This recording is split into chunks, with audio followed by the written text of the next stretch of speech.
La mujer que aparece en la imagen es Savannah Marie Greywind, la desafortunada víctima de un caso horripilante que ocurrió en Fargo, Dakota del Norte, en 2017. Mientras estaba embarazada de 8 meses, Savannah desapareció misteriosamente después de ir al apartamento de al lado para ayudar a una vecina a medir un vestido. Pocos podrían haber imaginado que ese fue el momento en que comenzó la tragedia. Fue atraída, asesinada, y le abrieron el abdomen para robarle el bebé que llevaba dentro. La autora despiadada fue Brooke Cruz, junto con su novio William Hoehn. Este acto bárbaro no solo conmocionó al público en todo Estados Unidos, sino que también desató una ola de indignación por la indiferencia de las autoridades hacia las mujeres indígenas. Si deseas conocer todos los detalles de esta historia impactante, te invitamos a ver el video hasta el final. Norberta Greywind observó a su hija embarazada de 22 años luchando por subir las escaleras hasta el tercer piso del edificio de apartamentos, donde vivía su vecina. Savannah tenía 8 meses de embarazo en ese momento. Ese verano fue inusualmente caluroso y apenas podía caminar debido a la hinchazón en sus piernas. Unas horas más tarde, William Hoehn, el novio de Brooke Cruz, la vecina que había invitado a Savannah, también subió esas mismas escaleras. Cuando entró al apartamento, vio a Brooke fregando el baño, el cuerpo ensangrentado y mutilado de Savannah tendido en el suelo, y una palangana con el recién nacido colocada sobre la tapa del inodoro. Cuando William la vio, Brooke tomó al bebé en brazos y se lo entregó diciendo: «Este es nuestro bebé, esta es nuestra familia, por favor ayúdame». En contra de toda lógica, William ayudó a limpiar la sangre, sacó del apartamento una bolsa con toallas y ropa empapadas en sangre, envolvió el cuerpo de Savannah en una bolsa, lo aseguró con cinta adhesiva y cuerda, y más tarde se deshizo del cadáver. La historia de hoy trata sobre la trágica intersección de dos parejas opuestas. De un lado está la oscuridad, con un pasado lleno de responsabilidades no resueltas y enfermedades que moldearon su presente. Del otro lado está la luz, el amor, la ternura y la apertura. El resultado fue familias rotas y una muerte que llegó con un nacimiento. Al día siguiente, William Hoehn les dijo a sus compañeros de trabajo que su esposa acababa de dar a luz a una niña llamada Phoenix. En una vuelta irónica y amarga del destino, la pareja le quitó la vida a Savannah y luego nombró a su hija en honor a un ave mítica capaz de morir y renacer. Más tarde, en una entrevista, el novio de Brooke describió los días que vivió con el bebé, a quien la familia de la víctima llamaba Hazley, como días hermosos. El bebé me hizo sentir como un padre feliz durante 2 días. Fue maravilloso. No creo que vuelva a sentir eso jamás. Savannah Marie Greywind nació el 9 de agosto de 1995 en el condado de Burke, Dakota del Norte. El padre de Savannah era un hombre blanco estadounidense común, mientras que su madre pertenecía a la tribu Spirit Lake Sioux. Tenía 2 hermanos mayores llamados Joey y Casey, y una hermana menor llamada Kyla. Sus padres, Norberta y Joe, estaban muy orgullosos de sus hijos. La familia vivió en Fargo, Dakota del Norte, hasta que Savannah tenía 9 años. Luego, en 2005, se mudaron a la reserva Spirit Lake, un territorio indígena en la parte oriental del estado. Savannah amaba la naturaleza y los animales, especialmente los caballos. En la reserva conoció a Ashton Matheny. Se conocieron cuando Savannah tenía apenas 15 años, y desde entonces fueron inseparables. Al llegar a la edad universitaria, la familia regresó a Fargo. Savannah encontró trabajo cuidando a personas mayores en un asilo. Estudiaba para convertirse en enfermera y se estaba preparando para su examen de ingreso en septiembre. En ese momento, Savannah era una joven feliz que esperaba con ilusión a su primer hijo. Ella y Ashton habían encontrado un apartamento, pagaron el depósito y planeaban mudarse a su nuevo hogar a principios de septiembre. En ese entonces, Savannah vivía con sus padres en la planta baja de un edificio de 3 pisos con 7 unidades.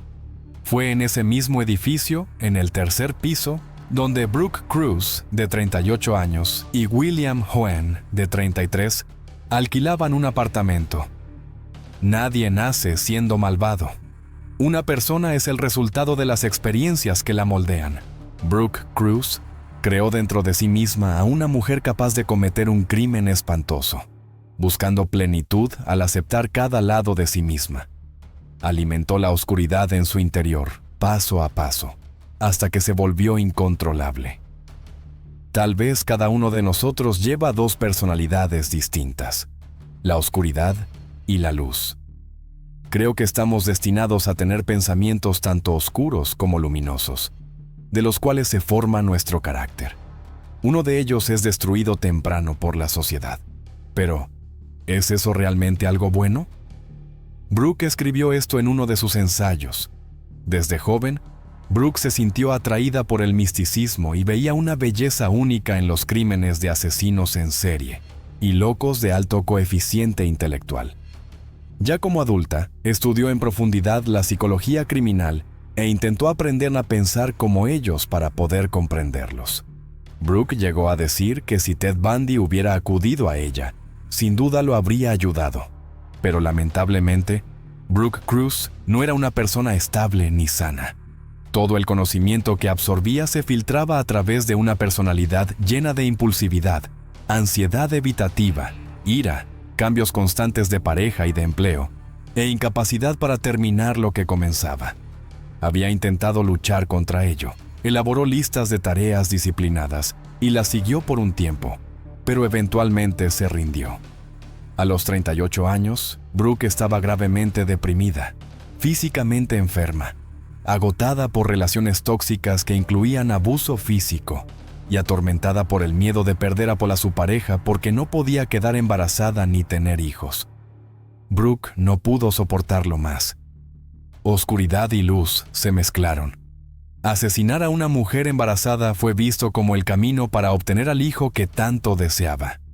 Después de su arresto, en el apartamento de Brooke se encontró una pila de libros de todo tipo, desde psicología criminal clínica, medicina forense y leyes, hasta obstetricia.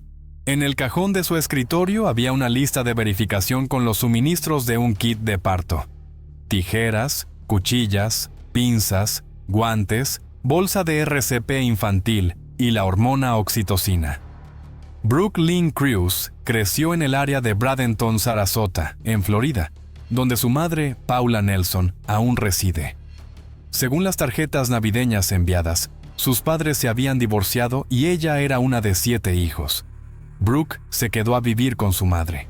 Según el recuerdo de una de sus hermanas, la familia solía vivir bastante bien, pero de acuerdo con las entradas del diario que Brooke mantuvo durante gran parte de su vida adulta, tuvo una infancia difícil, algo que siempre trató de olvidar.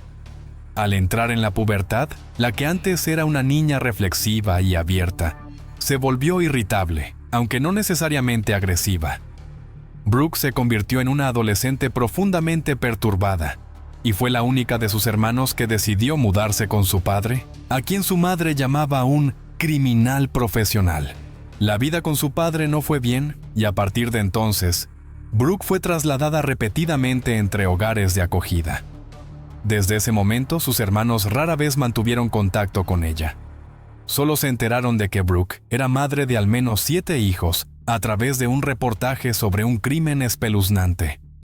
A los 15 años, Brooke conoció a Aaron Edwards en 1995. Alrededor de los 17 años, dio a luz en el condado de Pinellas, Florida, dejó al bebé con el padre y se mudó a otro lugar.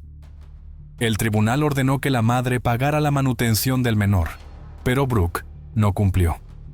Solo recordó a su hija cuando la niña cumplió 14 años, y su contacto se limitó a unos cuantos mensajes en Facebook. Por las noches, Brooke trabajaba como camarera en el restaurante Chinese Dragon y como vendedora y especialista en mascotas en Petland, en Bradenton, Florida. A principios de 2002, Brooke, entonces de 23 años, fue encarcelada en Missouri por falsificación de documentos, pero fue liberada bajo libertad condicional. El 31 de agosto de 2002, fue arrestada nuevamente y enviada a la cárcel en el condado de Hidalgo, Texas, por violar las condiciones de su libertad condicional. En 2006, a los 27 años, Brooke se casó con Carl Crews, un carpintero de Minnesota. Tuvo 2 hijos y trabajaba como asistente administrativa en el taller de carpintería de su esposo. El matrimonio, durante el cual Brooke tuvo una aventura, duró solo 3 años. Se divorciaron en junio de 2009.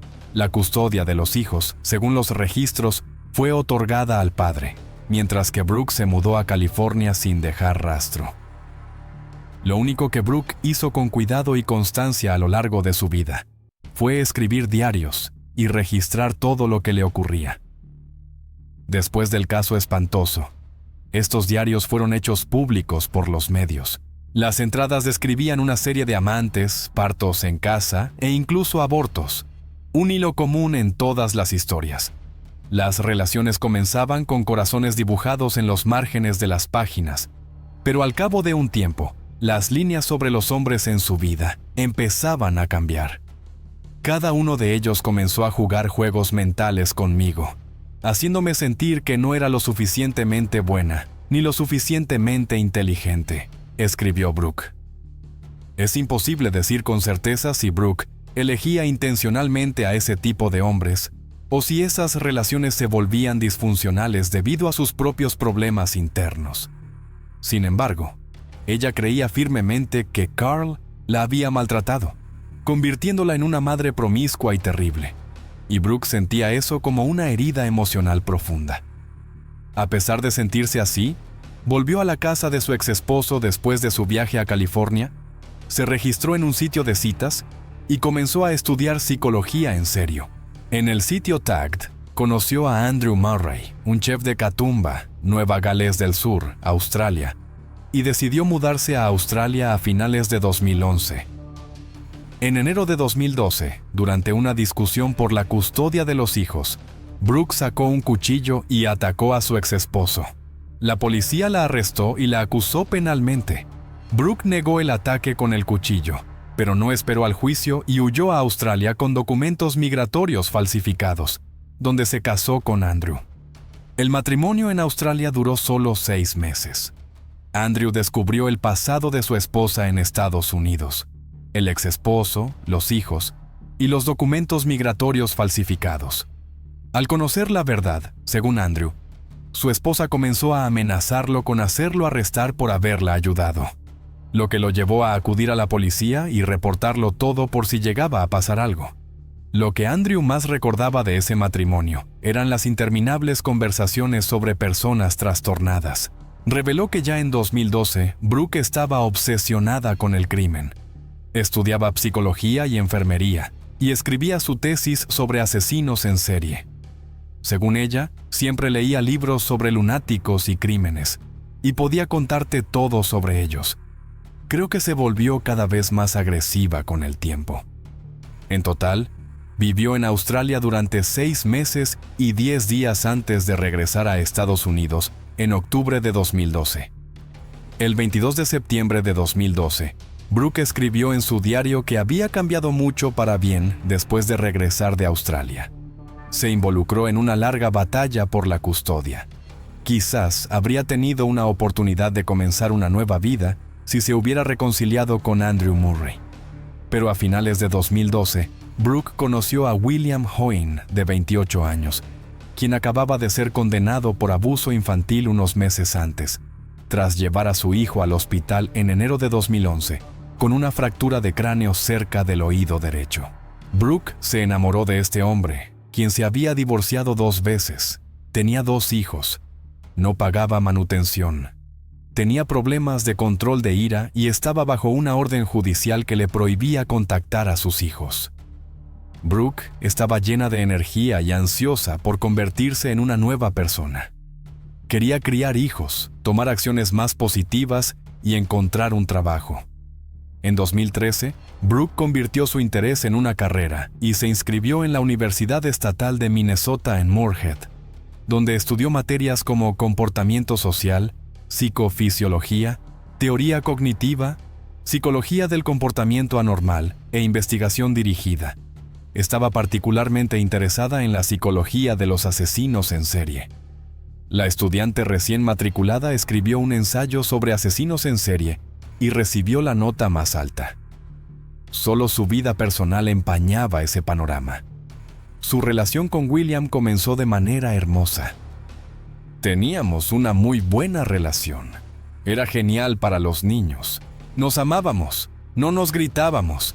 Éramos afectuosos y amables, dijo Brooke. Pero con el tiempo, la relación se volvió codependiente y ambos comenzaron a consumir alcohol y otras sustancias. Brooke pensaba que estaba bien, pero se sentía cada vez peor. Empezó a evitar a sus hijos, cambió de trabajo por no llevarse bien con sus compañeros y se absorbió cada vez más en el estudio de la psicología de los lados oscuros de la naturaleza humana. El 23 de diciembre de 2014, perdió la disputa por la custodia. El juez Waldemar del Tribunal del Condado de Otter Tail otorgó la custodia legal y física temporal al padre, Carl.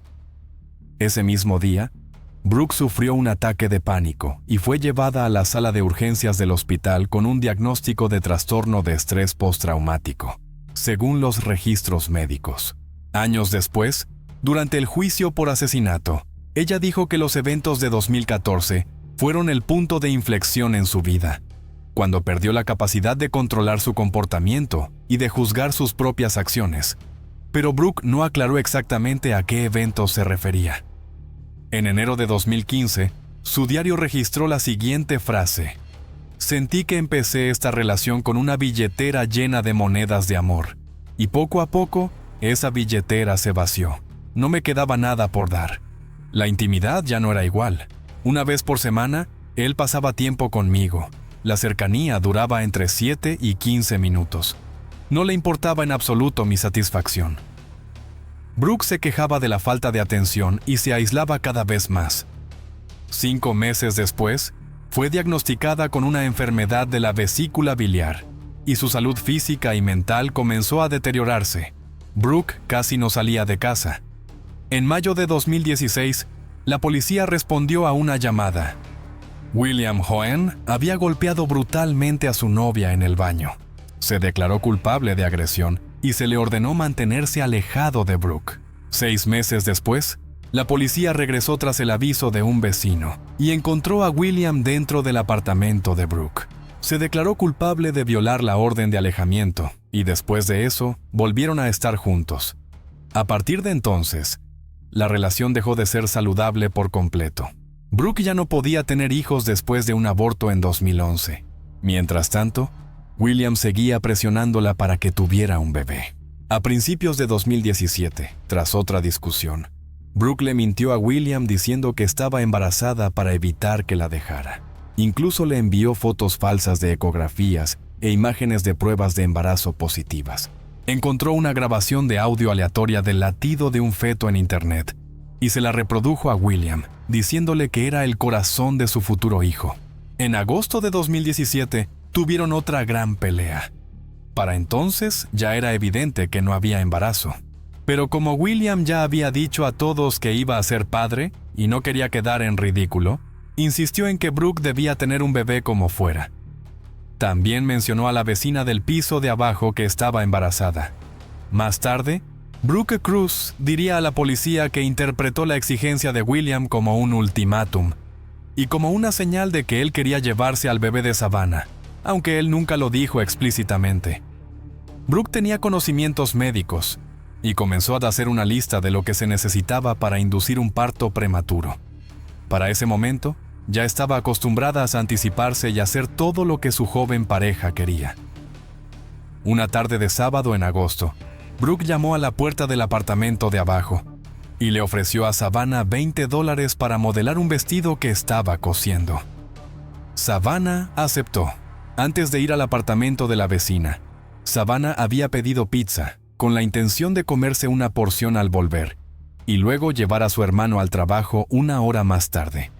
La futura madre no regresó a tiempo como estaba previsto. Su hermano subió alrededor de las 2:30 p.m.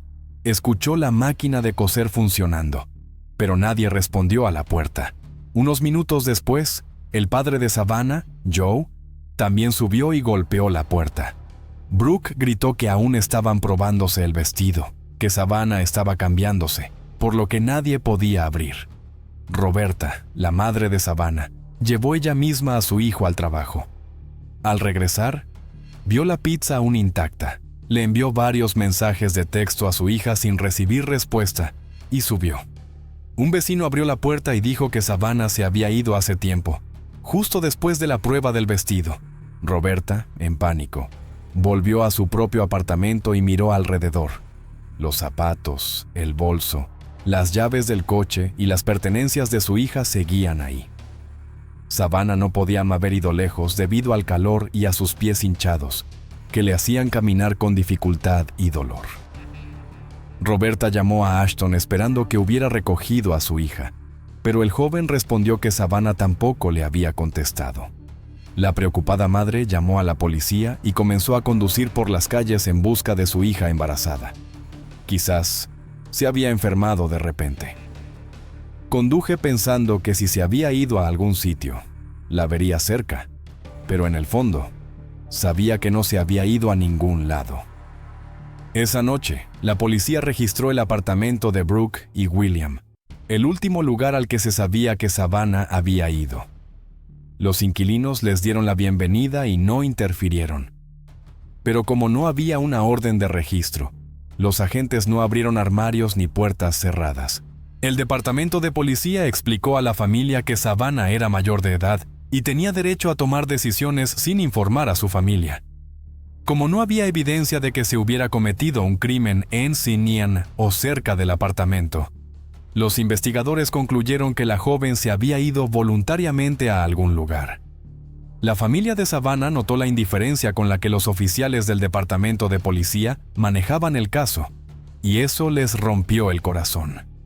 La policía regresó a registrar el apartamento 2 veces más, pero aún no encontraron nada. William Hoying testificó más tarde que durante una de las búsquedas, había escondido al bebé recién nacido en una maleta y el cuerpo de Savannah en un gabinete de cajones al que les había retirado todos los cajones. 2 días después del brutal asesinato, la pareja condujo el gabinete que contenía el cuerpo de Savannah hasta un puente sobre el río Red y lo arrojó al agua. El 23 de agosto de 2017, un compañero de trabajo de William dijo a la policía que él había estado alardeando de tener un bebé en casa. Ese mismo día, los residentes del edificio escucharon a un bebé llorar en el apartamento número 5 e informaron de inmediato a la policía. La información recibida permitió a la policía obtener una orden de registro y regresar al apartamento conocido, esta vez para una búsqueda exhaustiva. Durante el registro, encontraron a una bebé recién nacida con vida. Brooke no ocultó nada y dijo que Savannah fue quien le entregó a la bebé 2 días después de desaparecer. Según su versión, Savannah no quería a la bebé y ese día, cuando vino a ayudarla a probarse el vestido, le preguntó a Brooke cómo inducirse el parto por sí misma. Luego, Savannah se fue y 2 días después, regresó a las 3 a.m. con la bebé en brazos y se la entregó a Brooke. La pareja fue arrestada y Savannah fue oficialmente reportada como desaparecida. La bebé fue llevada a un hospital local y puesta temporalmente bajo la custodia de los servicios sociales del condado de Cass. Unos días después, las pruebas de ADN confirmaron el vínculo sanguíneo y la bebé fue reunida con su padre biológico. Durante los siguientes 3 días, la policía y cientos de residentes locales buscaron a Savannah por todo el valle. Por favor, revisen cualquier propiedad inmobiliaria, unidades de almacenamiento, garajes, cobertizos, en busca de señales de que alguien haya entrado o haya estado allí. Propietarios, por favor inspeccionen cualquier unidad desocupada que puedan tener. Si están dispuestos, también pedimos al público que revise los cubos de basura, dijo el sheriff Todd durante una rueda de prensa. El 27 de agosto, 8 días después de la desaparición de Savannah, un pescador descubrió un cuerpo envuelto en plástico flotando en el río Red, cerca del área de Harwood. Savannah fue identificada por un tatuaje en su pierna, demasiado bella para la tierra. El 28 de agosto, Brooke Cruz y William Huen fueron acusados de conspiración para cometer asesinato, conspiración para cometer secuestro y proporcionar información falsa a la policía. La pareja comenzó a confesar. Brooke dijo que ella inició la pelea acusando a Savannah, quien estaba embarazada en ese momento, de robar correspondencia y maltratar a su gato. La discusión verbal se convirtió en una pelea física, y Brooke empujó a Savannah, haciendo que cayera, se golpeara la cabeza con el lavabo del baño y perdiera el conocimiento. Brooke entonces tomó un cuchillo y le abrió el abdomen a Savannah, cortando de una cadera a la otra para sacar al bebé. Savannah volvió en sí, y luego perdió el conocimiento nuevamente durante el proceso. Al ser interrogada, Brooke confirmó que William Huen no sabía del plan con anticipación. Según ella, William llegó a casa, entró al baño, vio a Savannah y preguntó si aún estaba viva. Brooke dijo que no lo sabía y le pidió ayuda. William salió del baño un momento y regresó solo en ropa interior y con una cuerda en la mano. Estranguló a Savannah y dijo que si aún estaba respirando en ese punto, ya no lo estaría más. Luego, Brooke dijo que ambos limpiaron el suelo y las paredes, y luego metieron el cuerpo sin vida en el gabinete del baño. Cuando la policía llamó a la puerta, Brooke intentó mantenerse calmada y no parecer preocupada. La policía registró el apartamento pero no encontró nada. Como no había una orden de registro, la búsqueda fue superficial y no tenían permitido abrir gabinetes ni cajones. Según la autora del crimen, durante ambas búsquedas de ese día, la bebé estaba escondida bajo una manta en la cama, justo al lado de William. La bebé estaba muy callada y no lloró, así que pasó desapercibida. Para la tercera búsqueda, el 20 de agosto, el cuerpo ya había sido colocado en el gabinete y la bebé estaba escondida en una maleta. En la madrugada del 21 de agosto, bajaron el gabinete por las escaleras, lo cargaron en un Jeep Cherokee y condujeron hasta el río para deshacerse de él. William Huen negó haber participado en el asesinato. Solo admitió haber ocultado a la recién nacida y haber proporcionado información falsa a las autoridades para encubrir el crimen. La fianza para Brooke y William fue fijada en $2,000. William alegó que era una cantidad poco realista e irrazonable para una persona común. Resultaba impactante que aún creyera merecer algo razonable después de lo que había hecho. Brooke Cruz fue sentenciada a cadena perpetua sin posibilidad de libertad condicional. La participación de William en el asesinato no fue probada en el juicio. También durante el juicio, se reveló que una compañera de celda de Brooke, llamada Jennifer Robinson, testificó en su contra. Según esta reclusa, Brooke había dicho que ella misma había estrangulado a Savannah con la cuerda, porque sabía de la relación romántica entre Savannah y William, y pensaba que la bebé podía ser de él. El 28 de septiembre de 2018, el jurado declaró a William no culpable del cargo de conspiración para cometer asesinato. Sin embargo, el 30 de octubre de 2018, después de declararse culpable de secuestro, William fue condenado a cadena perpetua. La primavera siguiente, en mayo de 2019, William apeló ante la Corte Suprema. El 7 de octubre de 2019, concluyó la audiencia para reconsiderar la sentencia. El juez Olin, quien anteriormente había sentenciado a William a cadena perpetua, declaró que, a pesar de la decisión de la Corte Suprema, él seguiría imponiendo la pena más severa posible en ese momento, que era de 20 años de prisión. Como William ya había cumplido 775 días, tendría que cumplir un poco más de 7 años bajo la sentencia de 20 años. La bebé Hasley permaneció a salvo y sin sufrir daño alguno, a pesar de haber nacido en circunstancias inusuales. Ahora tiene 6 años y asiste al jardín de infantes. Los padres de Savannah y el padre de la bebé comparten la custodia. Sus abuelos maternos mantienen una página pública en Facebook donde publican actualizaciones sobre la vida y las actividades de su nieta. El caso atrajo una atención pública significativa. Norberta cree que la desaparición de su hija no fue tomada en serio porque Savannah era indígena estadounidense. Siento que la desaparición de mi hija no fue tratada de la misma manera que si una mujer blanca hubiera desaparecido. He vivido en Fargo casi toda mi vida y he visto cuán diferente se trata a las personas nativas. Tras la muerte de Savannah, la senadora demócrata Heidi Heitkamp presentó un proyecto de ley llamado Ley Savannah, que fue promulgado en octubre de 2020. El proyecto tiene como objetivo combatir la violencia contra las mujeres indígenas mediante la mejora de la coordinación entre las agencias policiales federales, estatales y tribales. Norberta comentó sobre la aprobación de la ley. Es desgarrador que mi hija tuviera que morir antes de que la gente comenzara a valorar las vidas indígenas. La mujer que aparece en la imagen es Michelle Young, una esposa, una madre y una víctima desafortunada en uno de los casos más impactantes en Estados Unidos en 2006.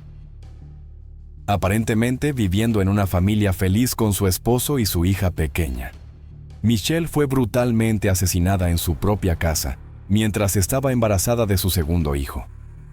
El caso no solo fue impactante por su brutalidad, sino también porque el principal sospechoso era el hombre con quien compartía la cama, Jason Young, el esposo de la víctima. Lo que indignó aún más al público fue que, tras la muerte de Michelle, Jason permaneció en libertad durante muchos años, criando a su hija Cassidy y reanudando abiertamente una relación con la expareja de su esposa. Si quieres conocer todo el desarrollo de este trágico caso, quédate con nosotros hasta el final del video. A mediados de la década del 2000, este caso infame sacudió a todo Estados Unidos y fue ampliamente cubierto por los medios. Este crimen horroroso fue investigado durante muchos años antes de que finalmente se hiciera justicia. Una de las principales razones por las que el proceso se retrasó fue la falta de un motivo claro, la evidencia dispersa, y simplemente porque nadie podía creer que este hombre fuera capaz de algo así. La investigación duró casi 6 años para poder armar todo el rompecabezas, y el investigador principal en el juicio declaró sin rodeos que nunca se había enfrentado a algo semejante en todos sus años de experiencia. Esta trágica historia lo tiene todo: un triángulo amoroso, una doble traición y una advertencia ominosa a la que, al principio, nadie prestó atención. Jason Young, no se sabe mucho sobre él. Jason era originario de Brevard, Carolina del Norte, donde nació en 1974. Creció en una familia normal. Después de terminar la secundaria, se convirtió en estudiante de una prestigiosa universidad estatal, ubicada en la capital, Raleigh, su ciudad natal. Tras graduarse, trabajó como representante de ventas para una gran cadena minorista. En el trabajo, Jason Young demostró ser un empleado valioso y prometedor, siempre confiable. Sin embargo, sus amigos decían que era un mujeriego e inestable emocionalmente en sus relaciones. Cambiaba de novia con frecuencia y por eso tenía fama de ser un playboy, algo de lo que en realidad se sentía orgulloso. Michelle Young, nacida Michelle Fisher, nació en Nueva York en febrero de 1977. Fue criada junto a su hermana menor Meredith, con quien tenía un vínculo muy estrecho desde la infancia. Su madre, Linda, pasaba mucho tiempo con sus 2 hijas adoradas, siempre tratando de apoyarlas en todo y de crear oportunidades para que desarrollaran sus habilidades y talentos. Desde sus días escolares, Michelle sentía pasión por el derecho y la economía, soñando con dedicar su vida a esas áreas. Tras terminar la secundaria, se postuló a varias universidades y rápidamente recibió una carta de aceptación desde la capital de Carolina del Norte. Michelle estudió con dedicación en los departamentos de Economía y Derecho, obteniendo una maestría en el área. Después de graduarse, fue contratada para un puesto de alto nivel en una de las principales firmas contables del estado. Como recién graduada, tenía buenos ingresos, era completamente independiente y tenía grandes planes para el futuro. Decidió celebrar su cumpleaños número 24 en uno de los lugares de entretenimiento más populares de la ciudad junto a sus amigas y colegas más cercanos. Estaban disfrutando cuando un desconocido torpe se dio la vuelta y derramó un cóctel en la mano de la cumpleañera. El hombre se disculpó de inmediato y para compensarla, le compró otro cóctel a Michelle. Ese hombre era Jason Young, y la bella Michelle captó su atención al instante. Jason se sentó en su mesa, entabló conversación de manera natural, hizo bromas, intentó parecer ingenioso e interesante, y al final de la noche la invitó a salir. Cabe señalar que Michelle también se sintió atraída por ese encuentro fortuito, así que aceptó con gusto la invitación, pensando que era un regalo de cumpleaños del destino. La pareja comenzó a hablar y rápidamente se dio cuenta de que tenían muchas cosas en común. Ambos habían asistido a la misma universidad, aunque Jason se había graduado 3 años antes. Apoyaban al mismo equipo de hockey y eran fanáticos de la misma banda. Los sentimientos entre ellos surgieron rápidamente, pero al principio no contemplaban vivir juntos ni casarse. Al comenzar la relación, Jason todavía vivía con sus padres en Brevard. Solo visitaba a su novia en Raleigh los fines de semana o cuando tenía viajes de negocios a la capital. Durante una de esas visitas, su novia le anunció que estaba embarazada. La noticia fue un verdadero shock para ambos, ya que ninguno de los dos estaba preparado para tener un hijo. Ambos estaban ocupados con el trabajo, avanzando con confianza en sus carreras, y no tenían intención de formar una familia. Jason lo dejó en claro de inmediato, pero Michelle, tras reflexionar, decidió no abortar y tener al bebé. A Jason le tomó aproximadamente un mes cambiar de parecer, después del cual se mudó a Raleigh para estar más cerca de su novia embarazada. Unos meses después, la pareja registró oficialmente su matrimonio, pero la decisión no fue impulsada por el amor ni por el embarazo, sino por el hecho de que Michelle no tenía seguro médico. El parto sería extremadamente costoso para ellos, pero el matrimonio les ayudaría a evitar esos gastos. Su hija, la pequeña Young, nació en la primavera de 2004 y fue nombrada Cassidy. La madre recién casada dedicó toda su energía a la vida familiar y al cuidado de su hija, con mucho apoyo de su madre y su hermana. Cabe señalar que la familia de Michelle recibió a su esposo con bastante frialdad. Desconfiaban de Jason, pero intentaban evitar el conflicto. Ese mismo año, la joven pareja y su hija se mudaron a una casa grande y separada, ubicada en una zona tranquila y bien urbanizada de la ciudad. Linda, la madre de Michelle, fue a visitar a su hija y a su nieta. Ayudaba con las tareas del hogar y fue la primera en notar la atmósfera tensa en esa familia. Su yerno era demasiado sensible, de mal genio, y podía explotar de ira incluso en situaciones normales. Pero Michelle intentaba de todas las formas calmar todas las discusiones y siempre actuaba como la esposa y madre más feliz frente a los demás. Solo su madre, Linda, era la única persona en quien Michelle realmente podía confiar para contar lo que estaba ocurriendo. Una advertencia ominosa. Cuando Cassidy tenía menos de 2 años, Michelle volvió a quedar embarazada. Le dio la noticia a su esposo con cautela, pero él se mostró tranquilo, incluso algo complacido. Poco tiempo después, toda la familia viajó a Brevard para compartir personalmente la buena noticia con los padres de Jason. Solo estuvieron el fin de semana, y el primer día, toda la familia celebró la buena noticia en brazos de los familiares. Al día siguiente, dejaron a su pequeña hija con los abuelos por unas horas, y fueron a un restaurante a celebrar por su cuenta. En el camino de regreso, Jason, quien conducía, de repente giró bruscamente, haciendo que el auto se saliera de la carretera y cayera por un barranco. Entraron en pánico, sufrieron solo cortes y moretones menores, y no estaban en peligro de muerte. Sin embargo, Michelle sufrió un aborto espontáneo debido al impacto psicológico. La joven estaba devastada por la pérdida, mientras que Jason reaccionó con una actitud sorprendentemente indiferente. El accidente, la pérdida del bebé y la frialdad extraña del esposo, todo eso parecía profundamente sospechoso. Más tarde, Linda Fisher llamaría a ese accidente un mal presagio, pero en ese momento nadie le dio la importancia debida.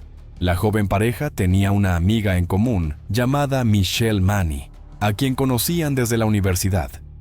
no se habían visto en mucho tiempo, pero en la primavera de 2006, poco antes del accidente, Jason, durante un viaje de negocios, se volvió a encontrar con su antigua conocida. Se lo contó a su esposa, y ambos decidieron invitar a Manny a visitarlos. La joven aceptó encantada la invitación, pero durante toda la visita empezó a quejarse de su infeliz vida familiar y de sus problemas con su esposo. Al mismo tiempo, elogiaba repetidamente a Jason y le decía a Michelle que tenía mucha suerte. Michelle, que en ese momento estaba embarazada, no percibió ninguna señal de alarma en el comportamiento de su amiga. Sinceramente quería consolarla y apoyarla. Pero Jason interpretó lo que estaba ocurriendo como una invitación a actuar. Anteriormente, Jason nunca perdía la oportunidad de coquetear con mujeres, pero esta relación rápidamente fue más allá del coqueteo o del apoyo amistoso. Jason Young y Michelle Manny empezaron a llamarse casi todos los días y a encontrarse en secreto. Jason siempre usaba los viajes de trabajo como excusa para estar fuera de casa, y su esposa no sospechaba nada. En el verano de 2006, Michelle le informó a su esposo que estaba embarazada otra vez. Pero esta vez, Jason no se alegró en absoluto. Michelle no entendía qué estaba pasando. Sentía que el hombre al que amaba se estaba volviendo distante, pero aún creía que se debía al aborto que había ocurrido unos meses antes. Mientras tanto, Jason pensaba intensamente en cómo escapar de sus lazos matrimoniales con el menor daño posible para él. A principios de noviembre, cuando Michelle tenía 5 meses de embarazo, Jason tuvo otro viaje de negocios. Condujo más de 300 millas desde casa, pero reservó una habitación de hotel en un lugar aproximadamente a mitad de camino de regreso a su casa. Esa noche, Michelle, embarazada, tuvo una larga conversación telefónica con su mejor amiga, hablando sobre los problemas en su familia y diciendo que acababa de tener una gran discusión con su esposo antes de que él se fuera. Después de la conversación, subió al piso de arriba, acostó a su hija y se recostó junto a ella alrededor de las 10 p.m. Al mismo tiempo, Jason llegó al hotel y, según su declaración, estaba tan cansado que se fue directo a dormir. Pero en realidad, estaba inspeccionando cuidadosamente todas las entradas y las posiciones de las cámaras de seguridad, planeando salir del hotel y regresar sin ser detectado. Estaba preparando una coartada sólida para lo que creía que sería el crimen perfecto. A la mañana siguiente, Young llamó a su cuñada para pedir ayuda. Dijo que quería sorprender a su esposa con una joya para su aniversario, pero que accidentalmente había enviado una página de la tienda en línea al fax de la casa. Estaba preocupado de que Michelle viera el regalo y la sorpresa se arruinara. Meredith, aunque no le agradaba a su cuñado, aceptó ayudar. Cuando Meredith llegó a la casa de su hermana, entró por la puerta secreta del garaje que solo conocían los miembros de la familia y que siempre quedaba sin cerrar con llave. La casa estaba inquietantemente silenciosa, aunque los documentos de la propietaria, sus llaves y su billetera seguían en el pasillo, lo que indicaba que nunca había salido. Cuando Meredith subió al piso de arriba, vio que la puerta del dormitorio estaba completamente abierta, pero nadie respondió cuando llamó. Al entrar en la habitación, vio una escena espantosa. Michelle yacía en el suelo, con el cráneo fracturado, en un charco de su propia sangre. Había sangre por todas partes, en las paredes, los muebles, y las huellas ensangrentadas de un niño pequeño eran claramente visibles junto al cuerpo. Trágicamente, nadie pudo salvar a la mujer embarazada. Había muerto muchas horas antes. Meredith llamó rápidamente a los servicios de emergencia cuando, de repente, escuchó un sonido de roce debajo de la cama. Miró hacia abajo y vio a la pequeña Cassidy, mirándola con una expresión confundida. Cassidy no estaba herida, pero estaba extremadamente asustada.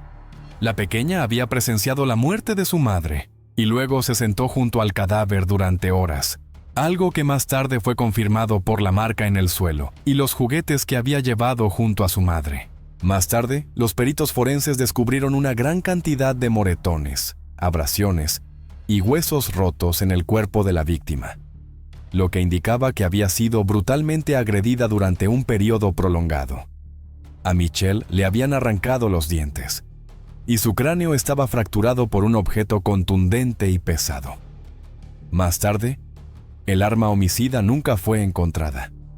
Una almohada empapada de sangre yacía junto al cuerpo, y los rastros mostraban que la víctima había sido asfixiada con esa misma almohada. No se había robado nada de la casa, lo que indicaba que el intruso tenía una sola intención: matar. Además, las cerraduras no estaban forzadas y no había signos de entrada violenta, lo que sugería que el autor del crimen o bien tenía una llave o conocía la puerta secreta, algo que solo sabían los miembros de la familia. En casos así, el principal sospechoso siempre es el cónyuge de la víctima. Pero Jason tenía lo que parecía una coartada perfecta.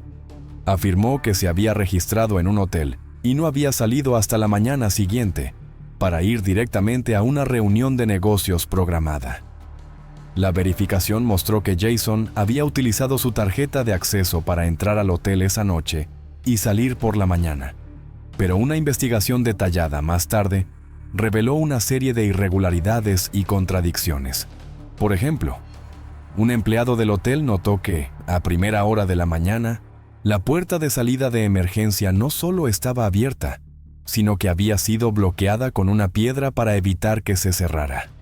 Cuando los investigadores revisaron la cámara de seguridad que apuntaba hacia esa puerta para ver quién lo había hecho, descubrieron que la cámara había sido desactivada deliberadamente la noche del asesinato. Además, la cámara dejó de grabar aproximadamente media hora después de que Jason se registrara.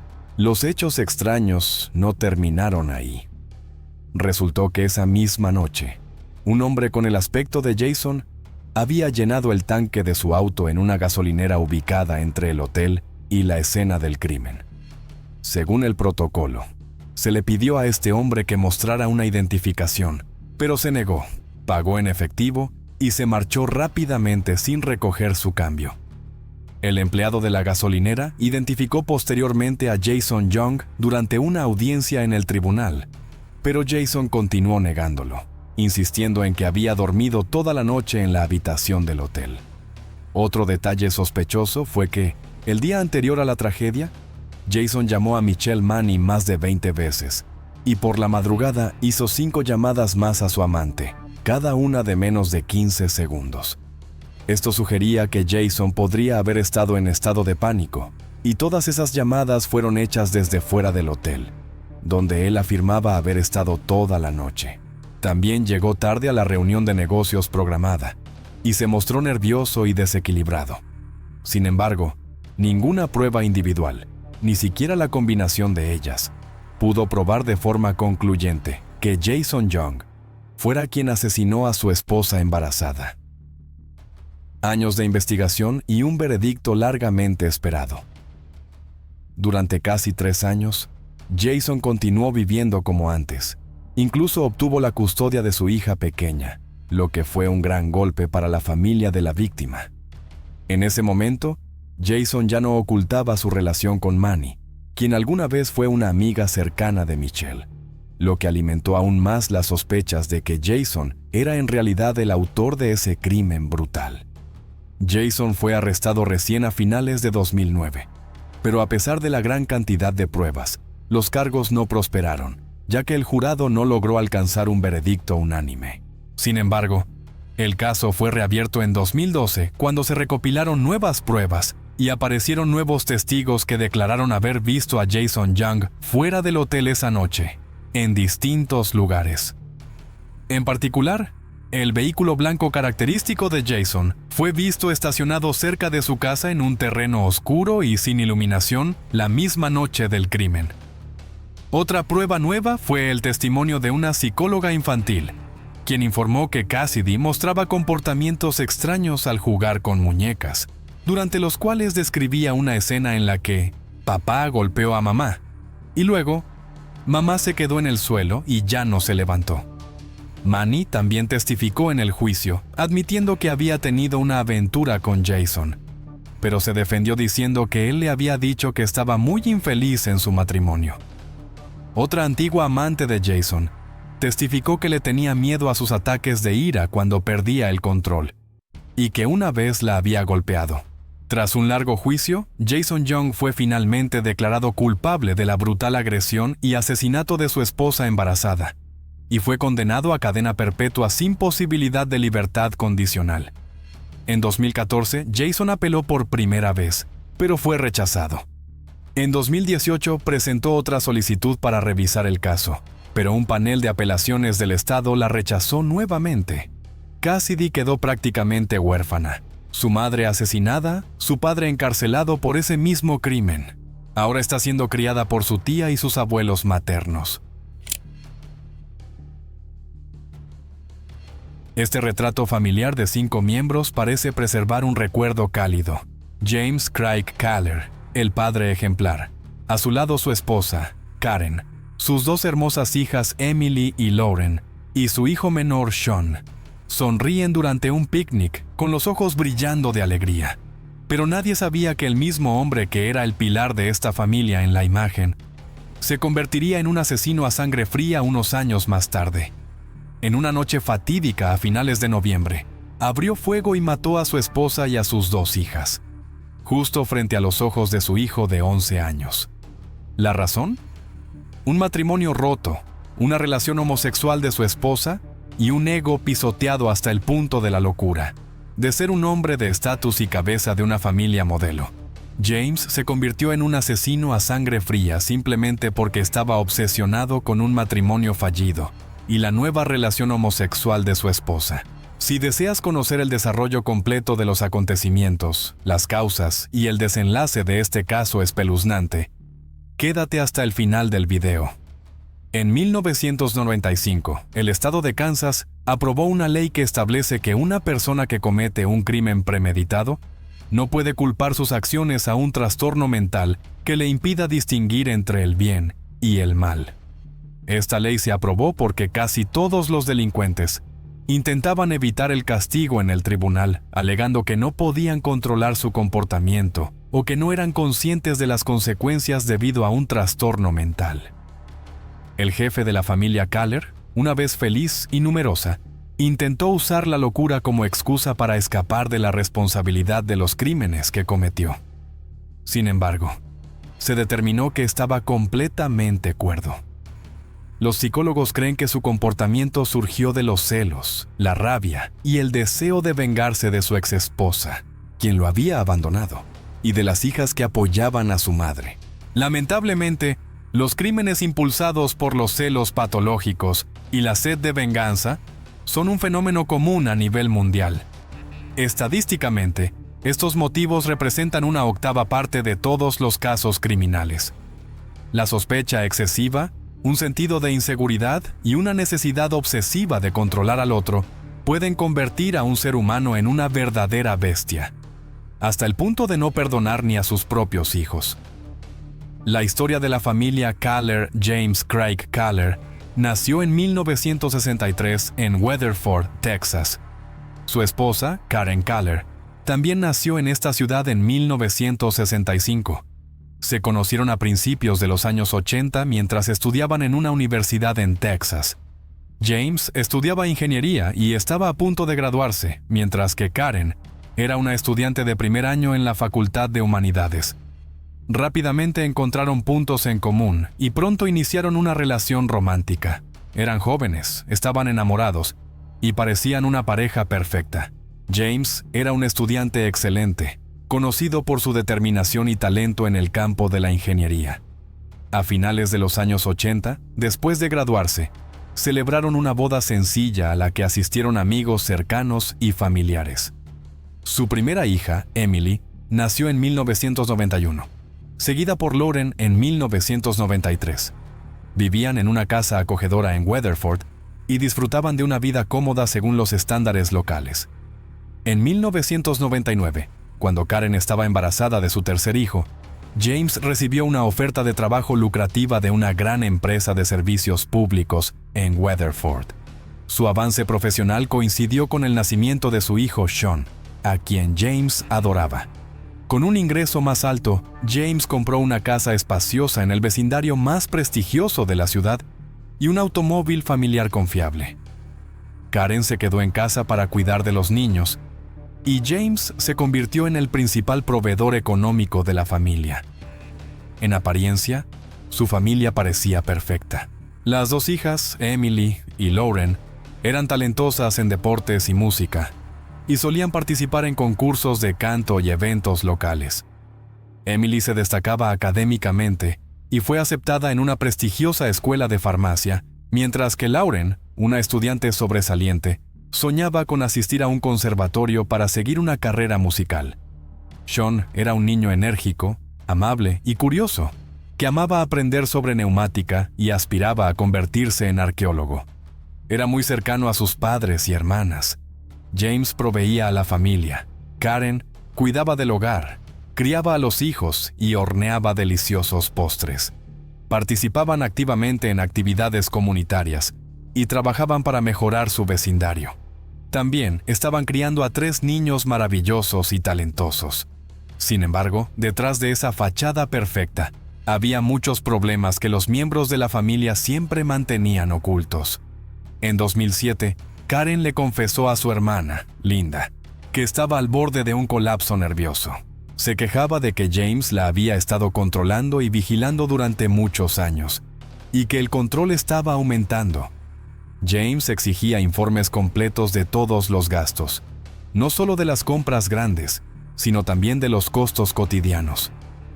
Karen tenía que entregar los recibos del supermercado, los registros de transacciones bancarias y un informe de sus movimientos cada día cuando él estaba en el trabajo. Toda la familia Kaller vivía bajo un horario estricto establecido por James. Cuando él llegaba a casa, su esposa e hijos debían estar presentes para recibirlo. Se acostaban, se despertaban y comían a horas fijas. Incluso su intimidad conyugal estaba programada con antelación. Con el tiempo, la obsesión de James por el control se volvió cada vez más extrema.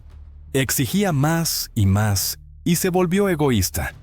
Las actividades de Karen estaban programadas por horas.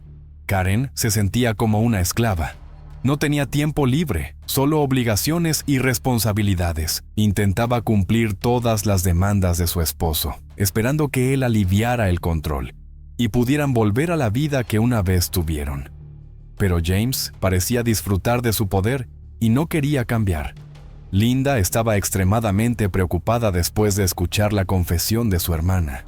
Como todos los demás, pensaba que James era un esposo ideal, un padre y hombre de familia ejemplar, pero resultó ser un tirano en casa. Sin embargo, Karen no quería romper la familia. Además, ella y los niños dependían económicamente de James. Por lo tanto, decidió buscar un trabajo que pudiera brindarle un ingreso estable. El nuevo interés de Karen, a pesar de su edad y de haber tenido 3 hijos, Karen seguía manteniendo una figura muy buena.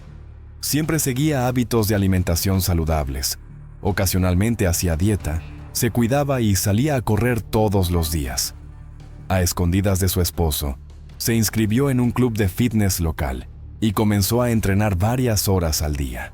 Era su manera de aliviar el estrés, de olvidar todo temporalmente y de ordenar sus pensamientos. Iba al gimnasio con regularidad. Mientras James estaba en el trabajo, sin saber que su esposa hacía ejercicio, la administración del gimnasio había notado a una mujer atractiva, saludable y diligente, Karen.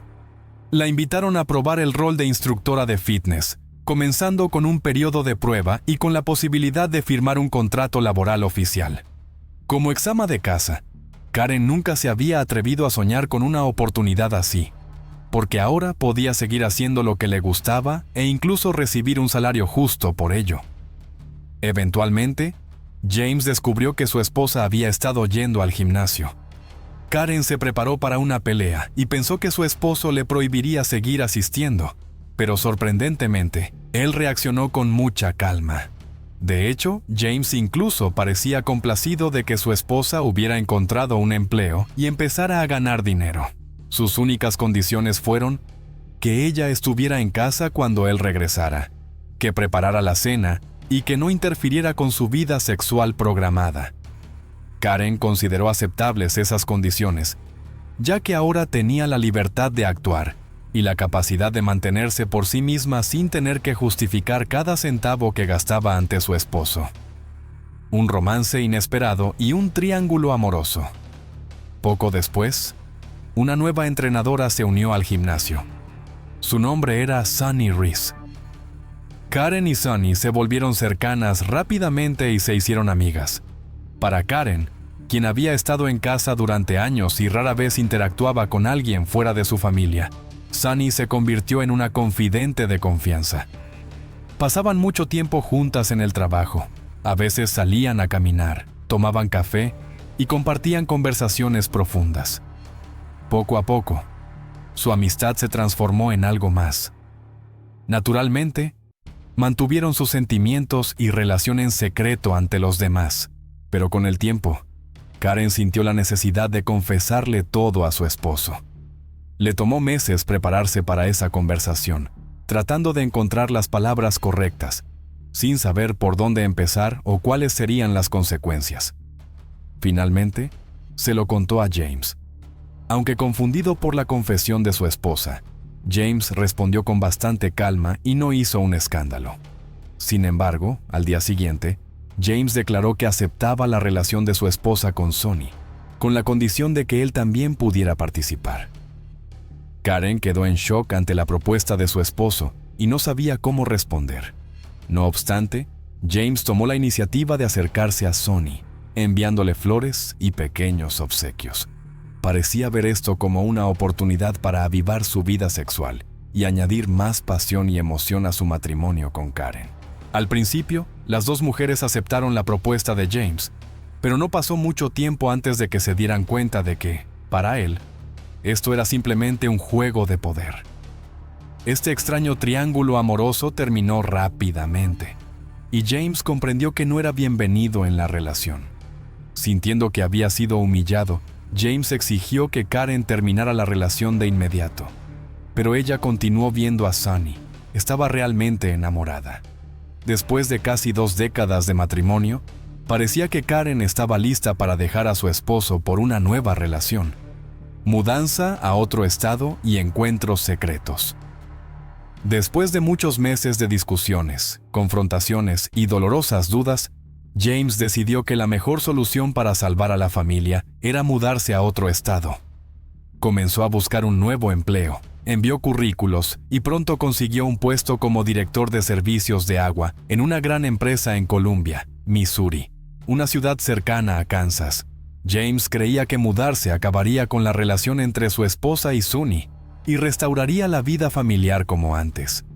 La mudanza en el verano de 2008 fue un gran golpe para toda la familia, ya que los niños tuvieron que cambiar de escuela, hacer nuevos amigos y adaptarse a la vida en una nueva ciudad. Aunque la familia ya gozaba de una buena situación económica, el nuevo salario y cargo de James casi duplicaban lo que ganaba en Weatherford. Sin embargo, con más responsabilidades y una mayor carga laboral, James ingenuamente creyó que había cortado por completo la conexión entre Sunny y su esposa. Pero estaba equivocado. Karen y Sunny continuaban en contacto regular, llamándose, enviando mensajes y viéndose en secreto. Conducían hasta un punto intermedio para encontrarse. Pasaban unas horas juntas en un motel de carretera y luego regresaban a casa. Para entonces, Karen sabía que su matrimonio no tenía salvación. Ya no amaba a su esposo y el divorcio era solo cuestión de tiempo. Estos encuentros secretos continuaron hasta diciembre de 2008. En la víspera de Año Nuevo, la familia Kaller regresó a su ciudad natal para visitar a familiares y amigos. Sunny también estuvo presente en esa fiesta. Al principio, Karen y Sunny se comportaron con mucha discreción, saludándose brevemente. Pero a medida que avanzaba la fiesta y bajo la influencia del alcohol, parecían olvidar todas las normas sociales. Se volvieron inseparables, se tomaban de la mano, intercambiaban miradas de deseo, y algunos invitados incluso las vieron besarse. James no solo se enojó, perdió la cabeza. Karen lo había insultado y humillado frente a decenas de antiguos amigos, colegas y vecinos, haciendo pública su aventura. James causó un escándalo durante la fiesta, atacando verbalmente a su esposa y a Sonny con palabras duras. En un ataque de ira, James arrastró a Karen fuera de la fiesta. En el camino a casa, perdió el control, la agarró por los hombros y la sacudió con tanta fuerza que su vestido se rompió. Luego la abofeteó, haciendo que cayera y se golpeara la cabeza con fuerza. Divorcio y acoso doloroso. Después de regresar a casa, el conflicto no disminuyó. Unos días después, Karen le dijo a James que lo iba a dejar. Inició los trámites de divorcio y solicitó la custodia de los hijos.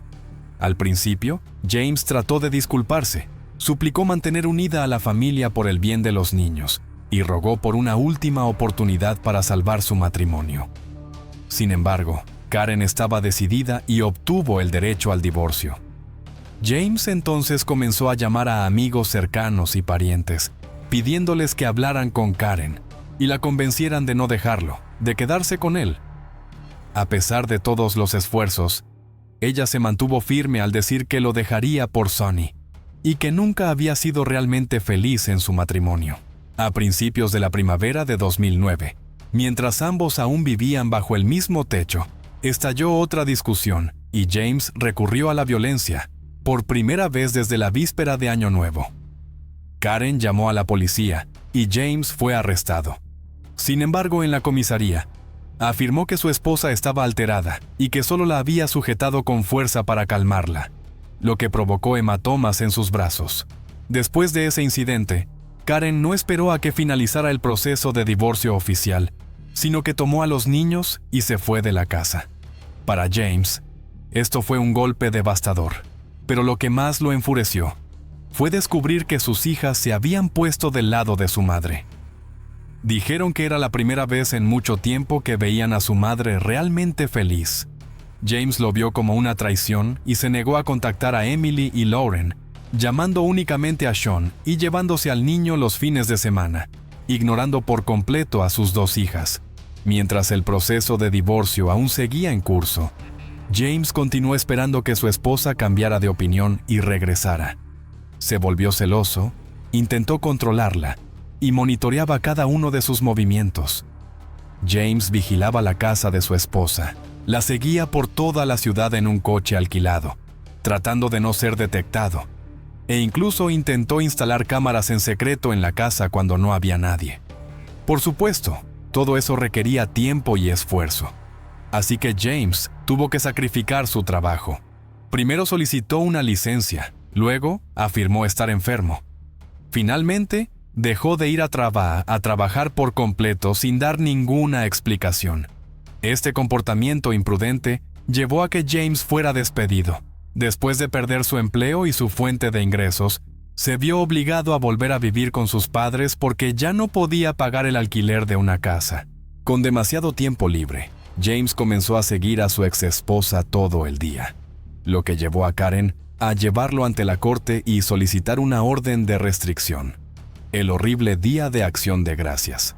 En noviembre de 2009, justo antes del feriado de Acción de Gracias, Karen llevó a sus hijos a visitar a su abuela de 89 años, Dorothy White, en el pequeño pueblo de Burlingame, Kansas, para pasar las fiestas. En la noche del 29 de noviembre, el Departamento de Policía de Burlingame recibió una llamada de emergencia sobre una camioneta sospechosa y disparos. Los vecinos de Dorothy informaron haber visto una camioneta estacionada frente a su casa, un hombre que bajaba del vehículo y entraba. Luego escucharon gritos y disparos, seguidos por el hombre saliendo rápidamente. No se atrevieron a intervenir por miedo a que estuviera armado. Cuando la policía llegó, encontró a un niño de 10 años en estado de pánico, pidiendo ayuda. Era Sean Caller. No podía explicar lo que había sucedido, pero una escena horrenda claramente aguardaba a los oficiales en el interior. Cerca de la entrada principal, encontraron a la propietaria de 89 años tendida en un charco de sangre, sorprendentemente aún con vida a pesar de haber recibido 2 disparos. En la cocina yacía el cuerpo sin vida de Karen, 44 años. Había sido disparada en el pecho y luego de nuevo a quemarropa en la cabeza, sin posibilidad de sobrevivir. El cuerpo de su hija mayor, Emily, 18 años, fue encontrado entre la pared y el sofá. Parecía haber intentado escapar de su enfurecido padre, pero fue alcanzada y recibió 2 disparos a corta distancia. La hija menor, Lauren, yacía inconsciente en un charco de sangre en una habitación del piso superior. Todavía estaba con vida, suplicando débilmente ayuda y repitiendo que su padre lo había hecho. Dorothy y Lauren fueron trasladadas de urgencia a la unidad de cuidados intensivos de un hospital cercano. A pesar de los mejores esfuerzos de los médicos, no pudieron salvarlas. Lauren murió en la mañana del 1 de diciembre debido a una gran pérdida de sangre y lesiones internas graves. Su bisabuela falleció unas horas más tarde ese mismo día. El único testigo sobreviviente, Sean, fue el único testigo sobreviviente. El niño estaba en un estado de shock severo. Psicólogos comenzaron a trabajar con él, pero fue necesario realizar una interrogación completa, ya que era el único que había presenciado los trágicos eventos en la casa de su bisabuela. Sean relató que ese día, su madre estaba en la cocina preparando la cena. Se le acercó para pedirle su pastel favorito. De repente, la puerta trasera se abrió de golpe y su padre entró con un rifle de caza. Sin decir una palabra, apuntó con el arma a su exesposa y apretó el gatillo. Luego se acercó y disparó una segunda vez. En esos primeros segundos, Sean se quedó paralizado por el terror. Entonces su padre se volvió hacia él, sin apuntarle con el arma, solo mirándolo con tensión. Sean entendió que debía correr y salió corriendo por la puerta trasera, que aún estaba abierta. El niño corrió hacia la puerta principal, esperando alertar a su abuela y hermanas, pero al acercarse al umbral, escuchó más disparos. Aterrorizado, se escondió en una pequeña construcción cercana, escuchó algunos disparos más y esperó con horror, pensando que su padre iría tras él. ¿Dónde está James Caller ahora? James fue inmediatamente incluido en la lista de los más buscados, con una advertencia de que estaba armado y era extremadamente peligroso. Mientras tanto, la policía recibió múltiples reportes sobre una camioneta a alta velocidad, lo que les ayudó a determinar rápidamente la dirección en la que había huido. El hombre armado siguió avanzando y en un momento dado, abandonó su vehículo en un bosque denso y comenzó a caminar por una carretera desierta. Las fuerzas del orden lo alcanzaron rápidamente y lo arrestaron a la mañana siguiente. En el vehículo encontraron un rifle, municiones en el asiento trasero y medicamentos recetados para la depresión y la ansiedad, junto al asiento del conductor. El señor Caller no ofreció resistencia al arresto. Parecía que ya no le importaba. Se veía confundido, incluso asustado, y admitió francamente que llevaba un arma y un cuchillo de caza, pero que no tenía intención de usarlos. También confesó que había hecho algo terrible, lo cual creía que la policía ya sabía perfectamente. Al principio, cuando fue llevado a la comisaría, James admitió por completo su culpabilidad y se desahogó con los investigadores. Dijo que su esposa lo había traicionado con Sonny, que lo había humillado frente a sus amigos en la fiesta de Nochevieja, que sus esfuerzos por salvar el matrimonio le habían costado el trabajo y el último atisbo de autoestima. El hombre rompió en llanto, diciendo que no sabía cómo había podido tomar una decisión así, y lamentó que todos, incluso sus hijas, lo hubieran traicionado. El juicio y una sentencia justa. El juicio de James comenzó en diciembre de 2010. El acusado, siguiendo el consejo de su abogado Thomas Heaney, se retractó de su confesión inicial, culpando de sus acciones a una enfermedad mental y a la locura. Esa era la única opción para evitar la pena de muerte por haber asesinado a 4 personas. El señor Heaney intentó convencer al tribunal de que su cliente había caído en un estado psicológico y emocional extremadamente inestable después de ser abandonado por su esposa por su amante, que sus hijos se pusieran del lado de su madre, perder su trabajo y verse obligado a regresar a vivir con sus padres. Todos estos factores, argumentó el abogado, habían contribuido a su colapso, y el señor Caller había cometido el crimen en un estado de locura, sin ser consciente de sus actos. Antes de 1995, efectivamente existía una ley que permitía a los acusados recibir indulgencias si podían demostrar demencia. Sin embargo, En Kansas, donde ocurrió el crimen y se celebró el juicio, dicha ley había sido derogada.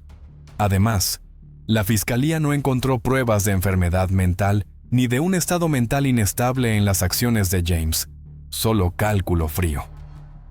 Había comprado el arma y las municiones con antelación. Fue deliberadamente a la casa de Dorothy White, sabiendo que toda su familia estaba allí.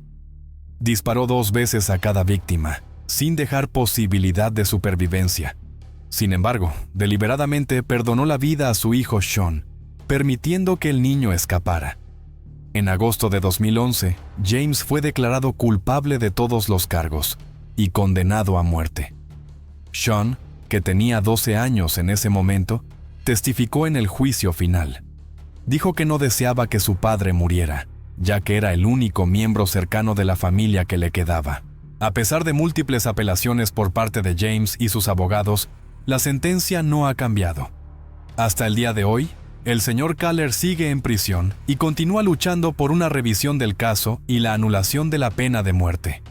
En cuanto a Sean, tras la muerte de su madre y sus hermanas, fue adoptado oficialmente por su abuela materna. Hoy ya es un adulto, ha terminado sus estudios y eligió quedarse a trabajar en su ciudad natal.